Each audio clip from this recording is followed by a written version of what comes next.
some, from the bereaved families, is failures of Northern Ireland's handling of the pandemic. In its final week of evidence sessions for this module, women in positions of political power during the pandemic, and indeed since, have dominated the hearings, which have drawn the most attention. Jennifer O'Leary is BBC Northern Ireland's reporter who presents at the moment the COVID Inquiry podcast on BBC Sounds, and she joins us now live. And Jennifer, give us a sense of what it is that has caught people's attention during the course of the inquiry, both in the last few days, but also more generally while it's been having these hearings. Well, certainly for some of the families who lost loved ones to COVID, what's caught their most attention is the testimony this week, which, as they see it, was difficult to listen to because it was evidence, again, as they see it, of political dysfunction that stymied decision-making during the pandemic. And look, Justin, many witnesses highlighted the fact that the Stormont executive was only just back up and running after a 3-year hiatus when the pandemic hit. And indeed, Northern Ireland's Health Minister Robin Swann was questioned about the minutes of a meeting in early February 2020 when the executive ordered to discuss the virus for the first time.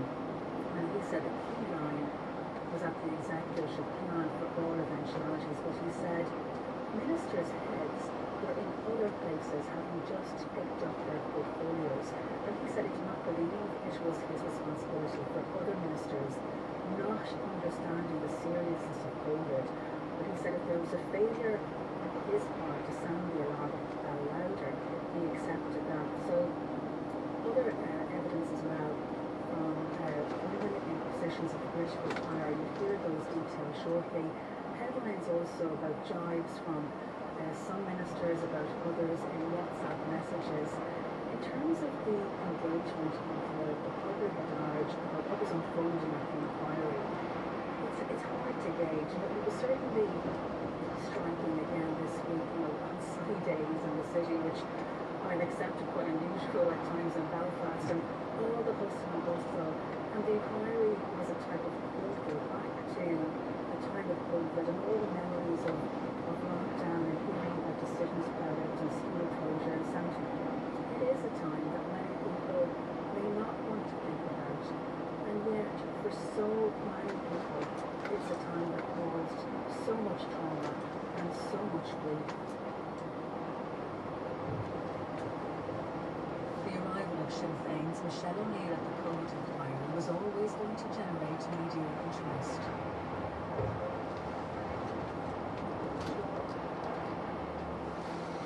Now Northern Ireland's First Minister, she was Deputy First Minister during the pandemic. Her testimony was highly anticipated, largely because of the question, how would she explain her attendance at the funeral of a former IRA man at a time when the executive had strict rules on the number of mourners.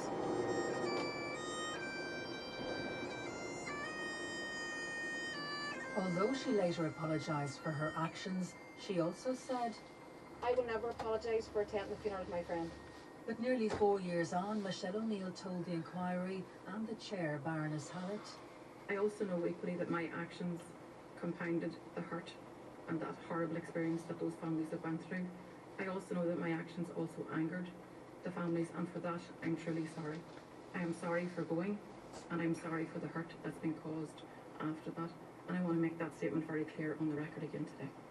Did you realise at the time the hurt and anger that going to the funeral would cause? I didn't, but I ought to have. What you did was to do something that the bereaved couldn't do, the normal bereaved could do, because you wanted to go to a friend's funeral. Isn't that then saying that what Boris Johnson's government did was wrong, is sort of hypocritical? No, I don't think so, because what I did under the understanding of the regulations at that time, and we don't want to open that up, Milady, but I have answered to that.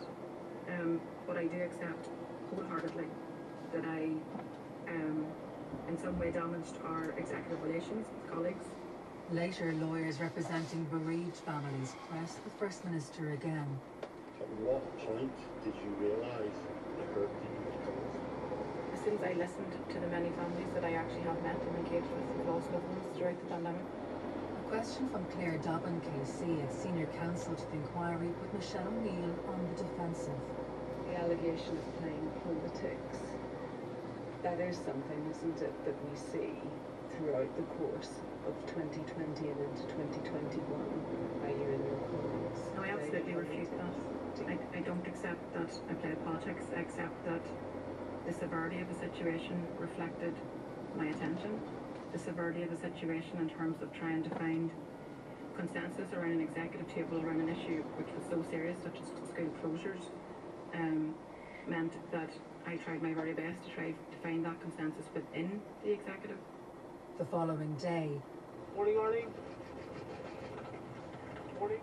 the first woman to hold the post of First Minister came under the spotlight. Baroness Arlene Foster's exchanges with Claire Dobbin, KC, were at times tense. I don't think you can deflect every question that's put to you by reference to mandatory coalition. I'm not deflecting any questions whatsoever. I'm answering the questions to the best of my ability. Did you ask any of your ministerial colleagues in February 2020 if you could sit round a table and discuss planning for the pandemic with them? No, I did not. Then there was That's not an answer. Well, it is an answer. It's the answer I'm giving to you. I'm asking you what your responsibilities were or how you discharged your responsibilities to Northern Ireland as the leader of its government in respect of the pandemic during that time. I've already answered that question. Is the answer to that straightforward question no? I've given my answer. Is the answer no? The answer is the testing was under the Public Health Authority, which is reporting to the Department of Health. and later This might be thought to look like sleepwalking into a pandemic. Baroness Foster. I totally reject that.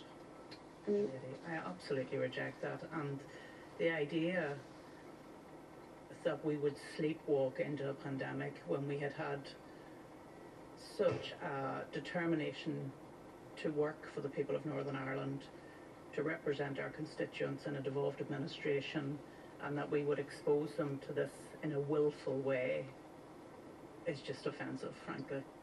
the inquiry's final witness was Sue Gray, now a household name after her report into the Westminster Partygate scandal.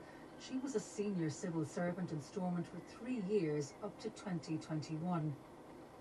She told the inquiry that Northern Ireland's civil service was reactive rather than proactive at the start of the pandemic.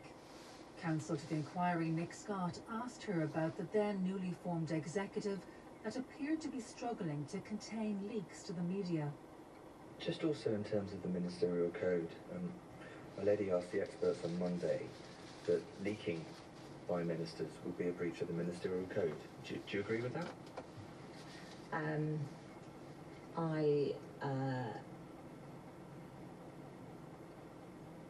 think, I think a lot depends on the severity of the leak, but I think if it is a serious leak, then yes, I think there would be a breach of whether it's the ministerial code, the special advisor code, or the civil service code, depending on where it would come from.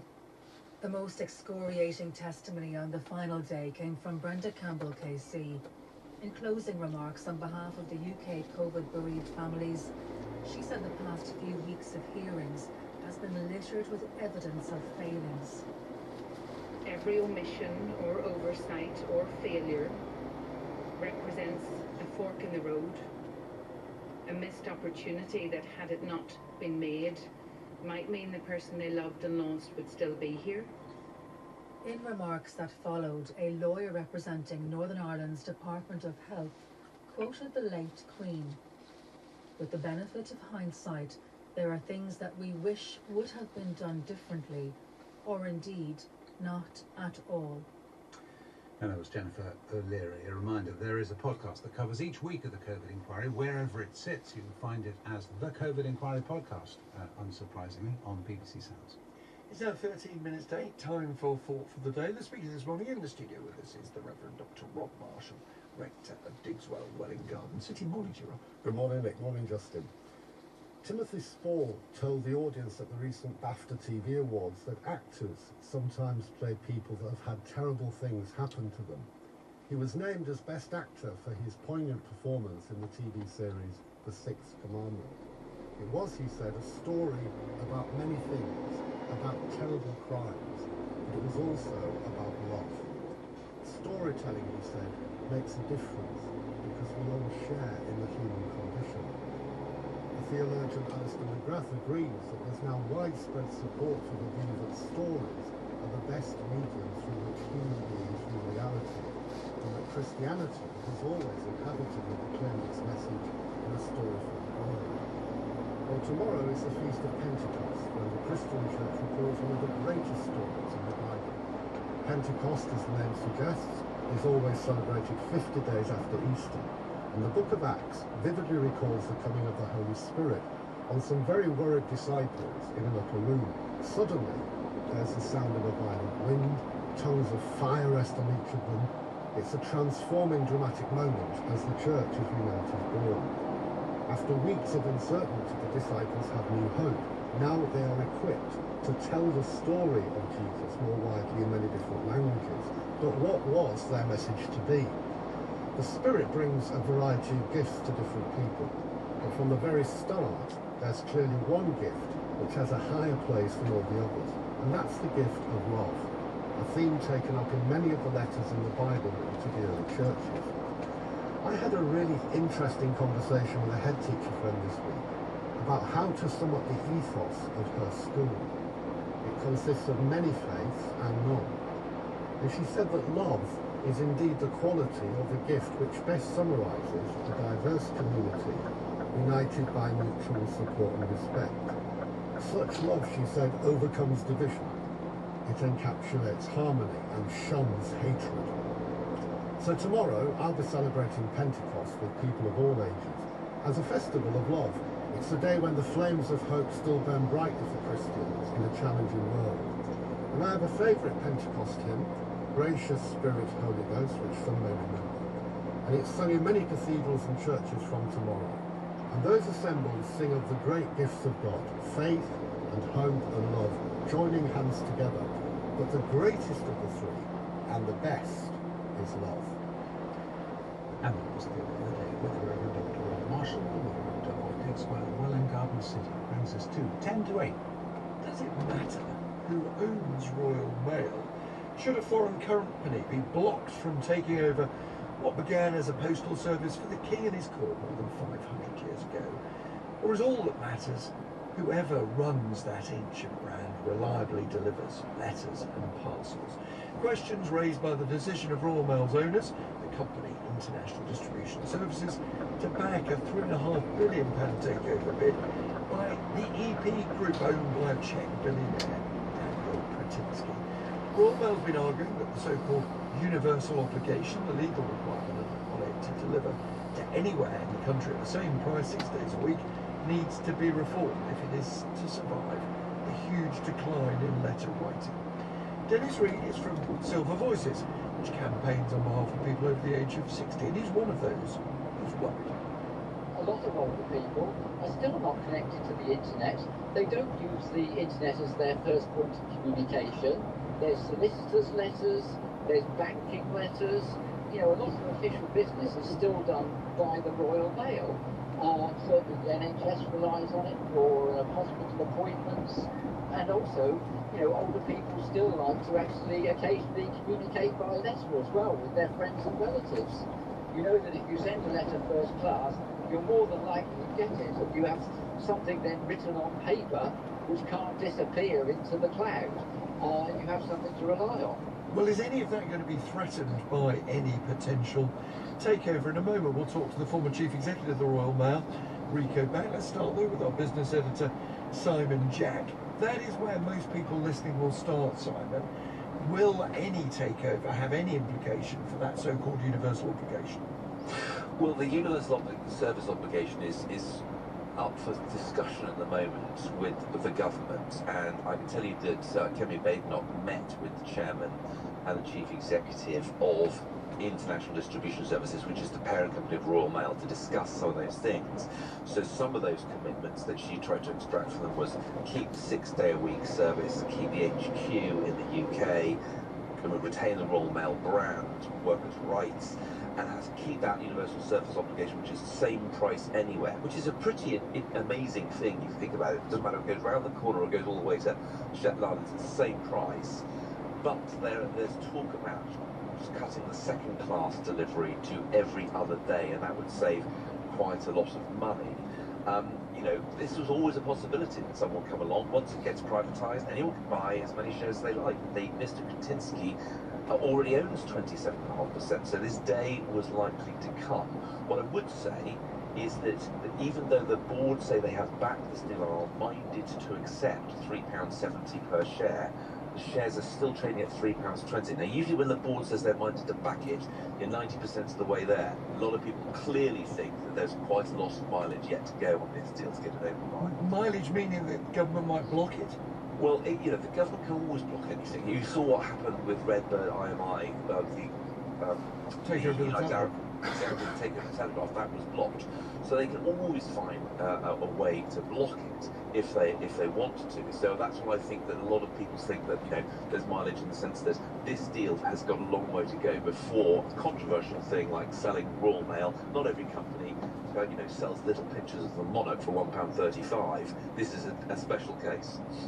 With that, let us turn to Rico Back, who was Chief Executive of Royal Mail between 2018 and 2020. Morning to you. Do you think we should care who owns Royal Mail, indeed whether they're British or a foreign company?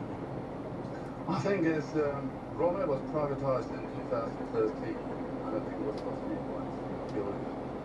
9% of that time was owned by the people, and then you got 1 billion shares out, and these shares are already owned by many foreign investors, by Americans. You know, I've made a lot of road shows where various countries were there, and Daniel Kaczynski's stake with Visa, as a Luxembourg company, is also part of the shareholdership. So the shareholders have one interest, which is the company should be in a good performance. And this good performance is key to the success of the business, and that's what the shareholders care for. And is there any reason to think that new owners could improve that performance? Because there's a core problem here, isn't there? People are writing fewer letters, they're sending fewer letters, but there is this universal service obligation that forces Royal Mail to deliver 6 days a week at the same price. I think the offer which I have read so far is that the first-class service remains for 6 days. And for example, if you put NHS letters to first class, make a good agreement with them, I think all the service levels which are required to keep the country together are there.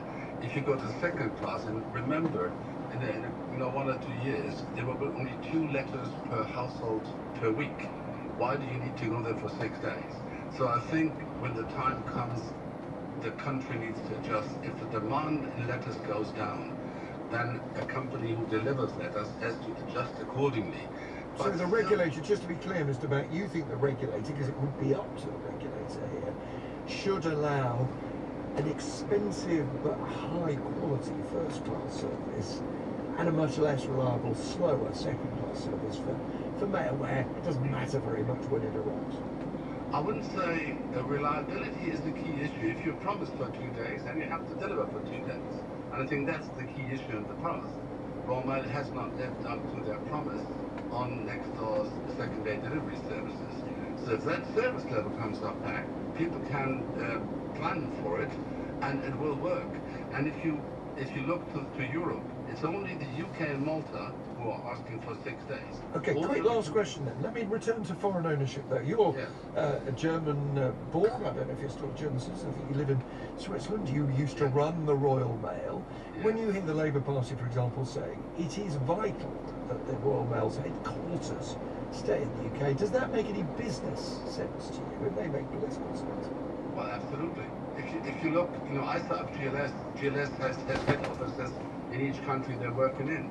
So the core of the Royal Mail sits in the UK, and yes, you have to have a headquarters there. It's the UK, it's part of the fabric of the UK, should sit there, and it will sit there. whatever happens. Rico back, thank you. Chief Executive of the Royal Mail up until 2022. Before that, business editor. 3 minutes to 8 is the time. Let's go to the weather. Matt Taylor has it this morning. Morning, Matt. Morning, very good morning to all. It's going to be a pretty decent weekend for many. A lot of dry, sunny and warm weather around for any outdoor plans. There will be a few exceptions here and there. Certainly first thing in the morning, it's starting rather grey across many parts of the country. They start in England and Wales, some extensive mist, low cloud and fog, more particularly across the east, and one or two patches elsewhere. Now some of that will linger around the coast through the day, but most will see it shift. And certainly for Northern England, North Wales and North Midlands, lots of sunshine into the afternoon, strong sunshine at that with just a gentle breeze. The southern half of Wales, central southern England, though there will always be a bit more cloud. And for the southeast this morning, there's some patchy outbreaks of maybe light rain, maybe not heavy, moderate bursts for a time during this morning, but that will clear through. Afternoon back to dry and a bit brighter. But it does mean during the afternoon, as that all works its way westward, southwest England, parts of the West Midlands and Wales, could see some showers develop. Some of those potentially through the afternoon heavy and thundery, although many will still stay dry. For Northern Ireland, a dry day ahead. The mist, low cloud and patchy fog we have at the moment will break up for most. Some will linger around the north coast. Most, though, will become increasingly sunny through the day. And for Scotland, some of that mist and sea fog will linger around some northern and eastern coast. But elsewhere, it should shift. There is going to be a bit more cloud, though, today in the far north compared with recent days. So not as warm as it has been, 12 to 18 here. But central southern Scotland see the highest of the temperatures, up to 24 Celsius. And for most of us, it's going to be a warm afternoon, 19 to 23 degrees. Tonight, we'll see the mist and sea fog return, particularly across eastern areas. Tomorrow, though, more sunshine to come. From BBC Radio 4, I've been up and down the country. Michael Spicer is back and experiencing, in Michael Spicer, No Room, the best of Britain. No, you're not. You're making a very funny sketch show for people who enjoyed your Room Next Door sketches. Oh, I've not been up and down the country. No.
And inequality caused by the technology.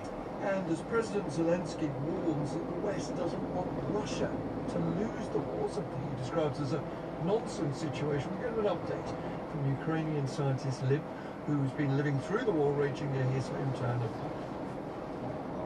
Another air alarm. How often do you hear these air alarms? Well, I don't know, like every hour, and it would last for 10 minutes or several hours. It's all the time.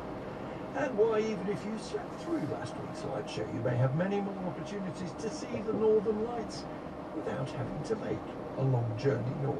Good morning from Mike Williams with your Saturday Sport. It is being dubbed the fight of the century, and coming up we will be in Saudi Arabia ahead of Tyson Fury's heavyweight unification showdown with Alexander Usyk. Meanwhile, as a thrilling rugby union season concludes, we will speak to the CEO of Premiership Rugby. All that after the BBC News read this morning by Tom Sanders. There have been more battles between Israel and Hamas overnight in Jabalia in northern Gaza, an area which Israeli forces had previously said was clear of Palestinian fighters. In the south of the territory, there are also reports of Israeli attacks in Rafah and parts of Khan Yunis. The US National Security Advisor Jake Sullivan will be in Saudi Arabia today and in Israel tomorrow to discuss the crisis.